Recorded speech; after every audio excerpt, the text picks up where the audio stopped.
welcome to the F1 Debate Show, episode 30. Coming up in this episode, we talk about Daniil Kyat staying with Torro Rosso for another year. We talk about Pierre Ghost-ly possibly going somewhere else in Formula 1. We talk about Ron Dennis possibly leaving Formula 1 altogether. And we talk about the United States Grand Prix since we didn't get a review out. And we also award the driver of the day. But first, some positive news in the F1 paddock for like a long time eventually. Daniil Kyat has signed for Torro Rosso for another year. Now, I think this has come as a little bit of a surprise for most fans because, as we all know, Daniil Kyat at the start of the season was at Red Bull. Had 4 races there. They were actually okay. I mean, I'm not really complaining about anything, but a few conspiracy theories later and he moves back to Torro Rosso to participate for the rest of the season and obviously to continue into this season. Now, before this was announced, there was a massive rumour that Daniil Kyat would be actually kicked out of Torro Rosso and the Red Bull programme altogether, which then left a few fans a bit like, well, that's a bit shocking because he hasn't really had much of a chance. You know, he's only 22 years old, showing so much promise, and had loads more potential to fulfil, especially at 22 years old. I mean, come on, guys, 22 years old, that's nothing in Formula 1. So obviously, and there has been rumours that he has suffered very, psychological problems, mental problems, which has caused, people have digs at Red Bull, which is something you don't want for a team like Red Bull, and they've produced some amazing drivers throughout the years. Daniil Kyat hasn't yet, not really one of them drivers, but I mean, who knows in the future? Maybe going back to Torro Rosso is a good thing. So I think this is really good news, if I'm honest with you. I'm not really a big Daniil Kyat fan, but from what I was hearing about the state he was in, and to be fair, I think in a way Red Bull did treat him quite badly about the way everything was handled, because he didn't really do anything wrong, in my opinion. I just think that they kind of kicked him out to let way for Max Verstappen, who, let's face it, is the better driver. But why should Daniil Kyat give up his seat for a guy who, let's face it, at Torro Rosso, he didn't really show like, enough promise, a bit like what Sebastian Vettel did, if you know what I mean. He won a race, Max didn't. So I think there was a lot more than meets the eye to this story. But eventually, some good news. Daniil Kyat will sign for another year in Torro Rosso alongside Carlos Sainz. Now, what will this prove for the future for Daniil Kyat? Will he stay with Torro Rosso for another 2 years after this one, or maybe will he go back to Red Bull? Should maybe who else? But Max Verstappen maybe leave another team. Maybe he might get the promotion back to Red Bull. I mean, it's absolutely crazy about all this transfer sagas because obviously Pierre Ghost-ly was heavily linked with that seat. I think he was more or less favourite. I think he actually had the seat at one stage, but then Daniil Kyat somehow managed to keep that seat at Torro Rosso, have another season to refresh, prove himself, and hopefully get in a better state of mind, which obviously for most people is absolutely excellent. Results have actually been better since, I think it's about Singapore, I believe, or maybe actually even after the summer break, as early as that. Results have gone Daniil Kyat's way. Obviously, after he joined Torro Rosso, rejoined Torro Rosso, shall I say, nothing went his way, unfortunately, which is really bad for him. But I'm pleased he signed. I'm pleased that, yes, we're going to keep him. He's got so much potential. He's only 22 years old. Young drivers these days don't really get a chance, which is bad to say, but obviously he's one of the lucky ones to actually get a seat. Brilliant. Let's keep him in. Let's see what he can prove. And maybe one day, a bit like Max Verstappen, he might become a race winner. So, LC, Daniil Kyat, staying with Torro Rosso. I mean, you were a little bit of a fan when he first joined, because I know you like Red Bull. You're a big Red Bull fan. You were saying that he was one of your favourite drivers. Obviously, not as good as Daniel Ricciardo, as you were saying, but you said that there was a lot of promise to Daniil Kyat. You liked him a bit, obviously part of the Red Bull. So, I mean, is this good news for you? Do you think that, yes, this is good because, Daniil Kyat stays with the Red Bull programme in Formula 1 as well? And obviously, you being a Red Bull fan, you must be very chuffed, very pleased to hear about this. Yes, very much so, JT. It's absolutely amazing. As I said in the video when we were talking about how we got into Formula 1, I did back him as a prodigy in 2015. He did quite well with his podium, and I actually backed him this year to be my absolutely favourite driver. And I was probably on, remember, because me and JT went to Silverstone, I was buying Red Bull stuff. I was so close to buying a number 26 cap. The reason I didn't, I just want to tell you quickly, the reason I didn't actually buy 26 cap was because the Formula 1 store didn't sell them as a flat cap, and I wanted a flat cap. Thankfully, God, because if I bought a 26 cap, oh, how ridiculous would that have been? I'd have rolled up to Silverstone with me 26 cap. But anyway, in Red Bull, I mean. Anyway, obviously, you can't mention Daniil Kyat without the trading place, which obviously JT did, being moved down. And one thing that JT said,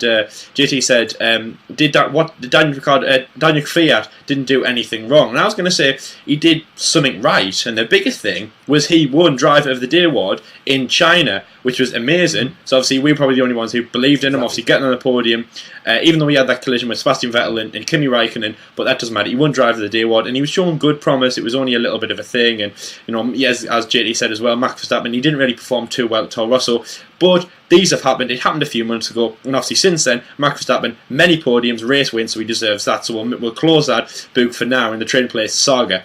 But yeah. Daniil Kyat staying is really amazing. Now, what happened was obviously, as JT said, I mean, it was obviously around the latter part of the first half of the season when this had happened, and it was very fresh. And Germany was one of the worst races for Daniil Kyat. He really felt the blow from Red Bull. He really felt what was happening, and he was about to be out of a drive. So he started the season with Red Bull. He was about to end it, sitting back on the couch in Russia watching Game of Thrones. It was going to be really, really upsetting for him, which was obviously not what we wanted. He was about to lose the seat to Pierre Ghost-ly as well, obviously the GP2, obviously the man who's probably going to win the GP2 series at the end of the year. But thankfully now he's been signed. Obviously, the big thing was Christian Horner. He believed, obviously the Red Bull team principal, he believed in Daniil Kyat so much so. But the man who decides the Red Bull Junior program is Dr. Helmut Marko, and his ambitions, his dreams are very biased in a way. I'll give you an example of that. After the collision in 2010, he went Sebastian's favour all the way. He blamed Mark, and I think that he held a grudge for many, many, many years. It went in Australia 2013. Then the one race after that, it's Mark's fault again. You know what I mean? And obviously we all know what I'm talking about there. But you know what I mean? So obviously he holds a grudge, and once that move went, I think he was going to give it to Gasly, but then Christian Horner put his foot down. He went, no, we've got to keep him in. For two reasons. One, because he's a strong driver. He's won Driver of the Day award, and he's had 2 podiums in his career. Obviously he had that podium with Red Bull this year, and he had that podium Red Bull last year in Hungary, double with Daniel Ricciardo. So we needed to keep him in, and also for his mental state, and also to be fair as well, because how would that look on Red Bull, their junior program? As me and JT were saying before the recording, they're probably the most successful driver programs. They've had some amazing people come through, obviously some not so successful, but some really good ones. Daniel Ricciardo, Daniil Kyat, and obviously the biggest one we all know is Sebastian Vettel, winning his first season, and then obviously 4 times with Red Bull. I don't think that needs any clarification. So it's amazing that he is staying.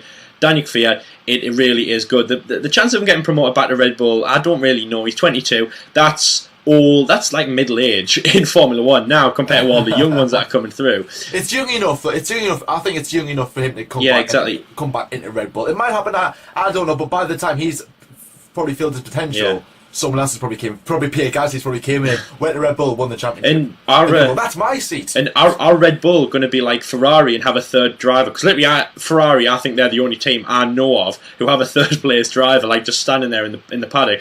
But I don't know about what you want to do, if you want to stay at Torro Rosso or go to Red Bull and be a third driver. McLaren's got Jensen Button. Yeah. Oh yeah, for next year. Anyway, so obviously it's great that Daniil Kyat's staying. That he really needs to do that. I'm really happy that he's doing that. And he was about to lose a seat to the man who I'm going to move on to the next topic is Pierre Ghost-ly. Now, obviously he's not going, which he is very not happy about. That the big statement that he said was, I don't get this. Why am I not going? I'm better than Daniil Kyat. Obviously, I'm about to win the GP2 championship. I don't know about, obviously he lost the lead now. I don't know if he's going to, but hopefully he does. And all that, he's an amazing driver. Obviously he's very young. He should have got that seat. That's what he believes as well, alongside Carlos Sainz or somebody else. Obviously moving forward through the Red Bull Junior program. Obviously he's liked by the batters. Obviously Dietrich Mateschitz, who owns Red Bull, Helmut Marko, Christian Horner, all these, they really like him and they want him in the team. He looks like someone with drive and he's going to go forward. And obviously GP2 fulfilling it itself as a separate formula, but also as a baseline formula to for obviously so many drivers that have been in Formula 1 before who have been champions or just even been in GP2 before. So he should have got that seat. That's what he believes. He's very not happy. But the biggest thing though is the big rumour that's going round, and I've got to think that I do back it a bit more now, is obviously the relationship between Red Bull Racing and Renault Sport, the Renault F1, and obviously the manufacturer of the engine as well. They are very much the same, and Christian Horner has been saying to Renault that Pierre Gasly might be linked with the seat alongside Nico Hülkenberg for the 2017 season.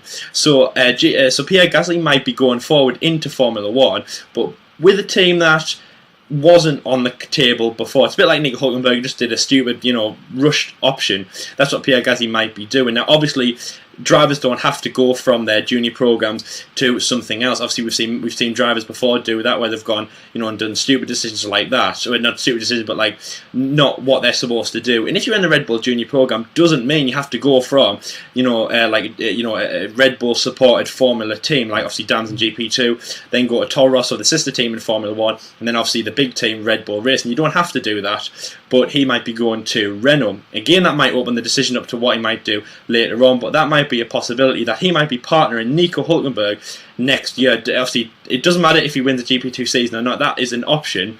It'll help more if he does win, but that's the thing. So Pierre Gasly might be in Formula One next year, and obviously that would be really good. We could see two Frenchmen in the Formula One paddock, which obviously three Frenchmen, which is great to see. Obviously Romain Grosjean, Esteban Ocon, and then obviously Pierre Gasly. So JT, what would you say if Pierre Gasly was partnering Nico Hülkenberg at Renault? I mean, that sounds like a good lineup. Do you agree? Yes, I think that would be a good lineup. Pierre Gasly shows, very, good promise as well in Formula One. Again, coming through the good old Red Bull program, but obviously not going with the Red Bull team if he does go to Renault, or if he goes elsewhere, because there are loads of seats available. Not only them two, obviously you've got Sauber and as well as Malin. There's loads of seats available for him. But obviously it all depends where Red Bull and his backers want him as well, because you remember there's all of that thing about this contract. There's loads of stuff to think about. But I mean, yes, Hülkenberg, obviously he's got experience. I mean, he's not a race winner. He hasn't got any podiums, but I mean, he's a good driver. He's got the experience. Oh, he's won Le Mans, so there's something, I guess. Obviously, Pierre Gasly can also look up to him, but then again, maybe Hülkenberg can look up to Pierre Gasly in a way, just like maybe like refresh his mind and go, oh, are these how the young guns do it these days? All right, I'll learn from him. Maybe make like a good bond between Hülkenberg and Gasly at Renault, and maybe progress forth. And obviously, Pierre Gasly, French, Renault, French. There's a good partnership as well. Then you got the odd one out, which is the Germans of Nico Hülkenberg, which might not go in might not work, but never mind. Well, that's another story. But no, I mean, yes, Pierre Gasly. I mean, obviously there is that seat of Force India as well. He's been linked with. Loads of people are linked with that seat, which is ridiculous. But should Pierre Gasly go there, should Force India provide a good car like they have this year, then Pierre Gasly can probably do amazing things. I'll say, in my opinion, but. I would be disappointed if he doesn't go to Red Bull in the future, or maybe even Torro Rosso, because I do like to see the young guns coming through, like McLaren for instance, come through the ranks, like what Hamilton did, but like what K-Mag nearly did in a way, and obviously got released by McLaren, then went off to Renault, passed his new and everything like that.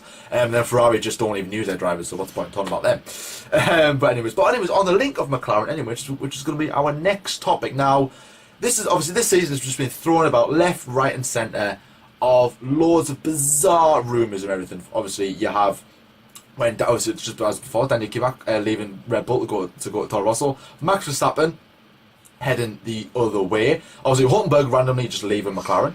Leaving McLaren. We're obviously on about McLaren. Leaving Force India, going to Renault. I mean, where did that come from, guys? Come on, tell me. And obviously, Ross Brawn recently about all these negations that is going on between him and Toto Wolff. And obviously, rumours about him go back into Formula One with Ferrari possibly, but I don't know. That again, that's light rumours that. So obviously, the next topic is Ron Dennis possibly leaving McLaren. Now that's a big statement, because we all know how successful Ron Dennis is. He's won loads of constructors championships. He's won loads of drivers championships with his drivers such as Ayrton, Senna. He had the best partnership I think ever in Formula One in Alain, Prost and Ayrton, Senna. He's seen like such drivers such as Mika Hakkinen come through. He's obviously Kimi Raikkonen, Juan Pablo Montoya. Recently, it's Lewis Hamilton as well. Worked with Jensen, but he's worked with some amazing drivers. He's got the experience, but recently for McLaren, it just hasn't gone their way. Obviously, me being a McLaren fan, it's been horrible. It's been a horrible season. Horrible good few years, and the pressure is definitely on Ron Dennis, because he's in control. He's now the CEO of McLaren, or sport group, or automobile group, or whatever it's called. So he's responsible for getting all the money in, the negotiations, the sponsorships, and everything. And one problem with McLaren is that the shirt is more or less white, which is pretty, but we don't want to say white. We want to see writing on it, which means sponsors, and we don't have any, hardly, because I heard that I think Mobile One, or something to do with Mobile, are leaving McLaren and going with Red Bull. But I believe BP are coming in to replace them as our oil and fuel supplier, which is good. So I mean, could we see a green McLaren next year? LC? That would be pretty impressive, and also match our colours as well. So yeah. Then again, we could sponsor McLaren. We could. We'll give you a cheap rate. Exactly. We'll try and give as much as we can. But I think obviously right now, I think McLaren are just trying to rotate all the staff, a bit like what Mercedes did in 2013 when they just got rid of all the oldies, brought in some the best guys they could. I think obviously rumoured that Paddy Lowe could be coming back to McLaren. There was a rumour that at the start of the year that was out of it. Now, obviously, we discussed about it in an earlier episode that he could be going to Ferrari. Obviously, he was involved in McLaren in the good old years. We need a new system, I think, at McLaren. I don't know who's team principal. I think everyone thinks it's Eric Boullier, but he's not down as team principal, so I don't know about that.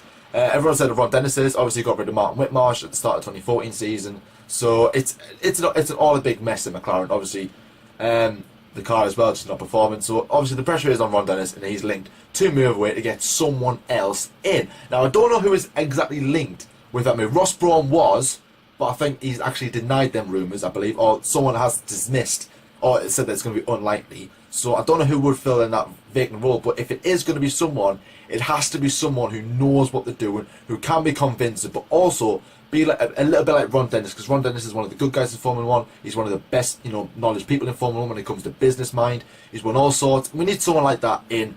Maybe someone a little bit younger, perhaps. Just to refresh everything again. Maybe have a younger team, a younger system on the go, and a bit like what Red Bull did. And look what the success they brought them. I mean, obviously that was absolutely fantastic.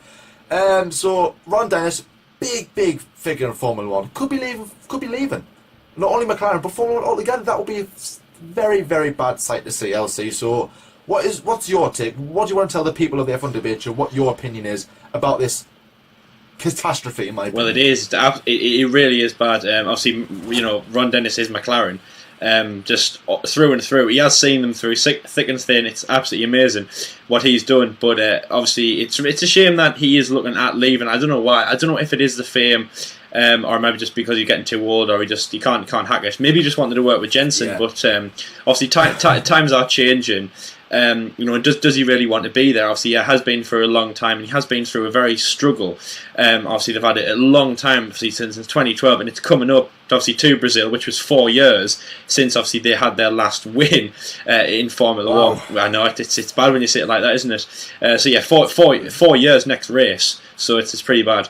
It would be good if someone new came in, obviously just to take over the reins, or even just team principal. As G said, they don't even have, McLaren don't even have a team principal. That's the thing. It's like it's all made up and nobody knows. There's someone's role. There's loads of people that could come and step in. Obviously, yeah, Eric Boullier. I mean, there's not. He hasn't really done much. He's never really seen much.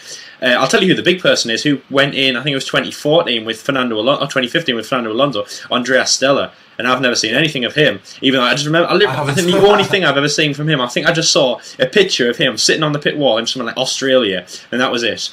On the season review, I think it was definitely 15. Obviously, he went with Fernando Alonso, but obviously, like as many engineers do, like Rob Smedley and Felipe Massa, they go everywhere. But so yeah, that's what he needs to do. Ron Dennis needs to stay. I'd love him to stay. He just needs to be there to manage McLaren and absolutely amazing CEO. But they need a team principal. They need someone with direction. And just as JD mentioned with Martin Whitmarsh, I thought he was great. I thought he was like the person to lead them forward, and he was doing such a good job. Obviously, he worked with Lewis. He was working very closely with Lewis, led them through a good few years. 2011 was a good year. 2012 was the last good year, and obviously the last victory as well. 2013, not good, and obviously, but yeah, just needed a new change. Also, as well, the ex-team principal of Ferrari, Stefano Domenicali, his name's now being swept back into the paddock. Where's he going to go? Is he going to take over from Arriva Bene, or is he going to go somewhere else? Mercedes are looking at a new team principal, or possibly a new team principal. McLaren are now looking, Ferrari are now looking. Everyone wants a new team principal. Forget drivers, it's now team principals. Exactly. So we're stepping it up a notch. It is. Not only it's drivers, it's team principals, it's CEOs, it's management, it's chairmen, even new owners in Formula 1. Yes, exactly. It's transfer crazy. They need someone good, and they need direction, because also I've got to say, I mean, Mercedes, very strong. Obviously, Toto Wolff and Niki Lauda, very strong parent. Paddy Lowe as well, really strong. They have some good, strong back and from there. Red Bull, obviously, there's nothing you can doubt with them. Obviously, you've got Christian Horner at the helm, Adrian Newey following up the rear, and obviously, what's he called? Simon Rennie, very high up. Obviously, he's creeping forward as well. Came as the number 2 race engineer from Lotus a few years ago, and now he's seeing people like Mark Webber, Daniil Kyat, and obviously Daniel Ricciardo now, and he's getting he's moving up the ladder, which is great to see. Possibly he could go. That would be absolutely amazing. Obviously, British person as well. He could go to McLaren, but I think the big thing that JD said, it would be great if it's somebody younger. As many people won't like to believe, Formula One is forward. It's money. It's 21st century, really. You know, it's moving forward, especially with people like Stoffel Van Dorn, a young driver. That's what we need. We need young people. Ron Dennis, maybe he just thinks that, a bit like a manager. Maybe he just thinks that it's time to like step down eventually. But obviously, we'll just have to see what happens. And in a few weeks' time, hopefully there will be a direction. Is Ron going to stay in Formula 1 for the 2017 season, or is he going to step down? And the last thing I'm going to say, just as I said about, obviously, like Rob Smedley going with Felipe Massa and stuff like that, maybe Ron thinks, well, I'm kind of like Jensen's right-hand man. And now that Jensen stepped down, possibly that's time for me to as well, because obviously, Jensen's been with McLaren for a long time, obviously 7 years. Wow. And obviously, Ron Dennis is definitely a big friend with him, a big companion with him as well. So obviously we'll have to see what happens in there. But then the last topic we're going to talk about is obviously what we failed to do on Sunday, which is obviously the United States Grand Prix review. Obviously it was a great race. Unfortunately, we couldn't get a review out, so obviously apologies for that. It was just the recording that we made wasn't very good. So what we're going to do is obviously we're going to say that it was a great race. You know, we love going to the States. It was absolutely amazing, obviously. So it finished with a smaller gap now at the top, but it still is very open. Obviously, 26 points from 33. Which we talked about in the preview, which is Nico Rosberg could lift the championship in this race. But it was a great race in the United States. But the biggest thing that we need to do, which obviously we did mention it on Sunday, we also mentioned it in the preview, but the biggest thing is we have to award the Driver of the Day award for the United States Grand Prix. And JT, will you please tell our fans who has won the Driver of the Day award for the 18th time this year? Wow. F1 Debate Show, Driver of the Day award obviously goes to Fernando Alonso, not Max Verstappen. Yes, That's something I'm not going to say. Max Verstappen should not even deserve to look at that award. Yes. Obviously, I'm not saying anything bad about Max Verstappen, but Fernando Alonso, superb drive, P5 in the McLaren. Yes. He did absolutely amazing race. Obviously, fighting with Carlos Sainz towards the end. Again, who was a very close contender. I mean, LC were having a bit of a... LC wanted Carlos Sainz, I wanted Alonso. I was like, which Spaniard will get it? We were like... I was like, well, I was going to give it to Sainz, but I was, but then I was like, well, Alonso overtook Sainz towards the end, so it has to be Alonso. Yeah. So Fernando Alonso, absolutely amazing. Obviously coming from last year. Who knew he would actually start winning awards? I don't know. And also, I think I said, when I said the 18th time, I meant the 18th time this year. I didn't mean that Fernando Alonso's won it 18th time. Caught me by surprise. I did. At the 18th time, and I was like, no. Even though JT, I believe Fernando Alonso has now taken the lead in the most F1 Debate Show Driver of the Days. I'm sure he's won it 3 times now, but we'll have to check. And see. We'll have to check. We will get a clarification and probably get a confirmation. Yes, we'll have to. Yes, is this going to happen? Someone will have to verify that. But it's all ticking over. Obviously, if you win Driver of the Day award, it goes to the F1 Debate Show Awards at the end of the year. What's going to happen? Who's going to win it? But I thought that was a joke when I first saw it. As JD said, Max Verstappen winning Driver of the Day award. Was that a joke? But obviously, as we've said before, obviously voting opened obviously like halfway through the race when Max Verstappen was still in the race. Which is obviously really mad by him. But obviously the last thing to mention on Max Verstappen, which I think it's taken a bit more of a toll, and again we said it in the preview when we said obviously the relationship between Daniel and Max. Daniel still blames Max for his kind of tricky strategy, obviously keeping the car running, kind of being on the track and all that, and then bringing out the virtual safety car, which he believes that hindered his race strategy. So obviously again that's something that Daniel still brings forward. And it might be said in Brazil, but you never know. But again, we just said that in the preview. We said, well, I said it, and obviously asked JD what he thought about the relationship between Daniel and Max and what's going to happen. I mean, obviously, very famous words. Nico and Lewis were friends, but obviously they came out and said, no, we're not friends, it's business. And obviously, as you know, their relationship now has just been torn apart. So what's going to happen with Daniel and Max? But yeah, that's about the end of the United States Grand Prix. It was an amazing race, obviously in Austin. It's absolutely amazing to go there. It's a lovely circuit. We get such a great turnout. And Miley Cyrus didn't sing the national anthem, which I was very surprised at. And yeah, anyway, so obviously it was really great. And we look forward to this weekend's race in Mexico. We talked about that in the preview, but the biggest thing is Nico Rosberg could win the World Championship this weekend. I cannot believe we're even talking about this. Exactly. I believe it's going to go down at the end of the season. I do believe JT believes that as well. Yeah, but I mean, JT, he could win this weekend. We believe Nico Rosberg's a great world champion. Obviously, we'll go into that more detail. Obviously, in Brazil, and then the final F1 debate show of the race and season will obviously be in Abu Dhabi. So we've got 4 F1 debate shows left, but 2 more F1 debate shows with inside an active weekend, if that's active, if people call it an active weekend. But I mean, wow, we think it'll go down the wire. But JT, Nico could win this weekend. How crazy is that? That is absolutely mental. I hope he does it, in my opinion.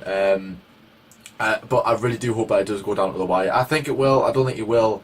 But obviously, don't count your chickens just yet, because 2016 has been. Bear in mind, it has been a dominated season by Mercedes. Literally throughout the field, it's been such an unpredictable season in terms of transfers. And obviously, we've got 3 races left, and nothing is still really confirmed. Nothing is really settled down since then. So it's been has been a crazy season, obviously, but we've got 3 races left.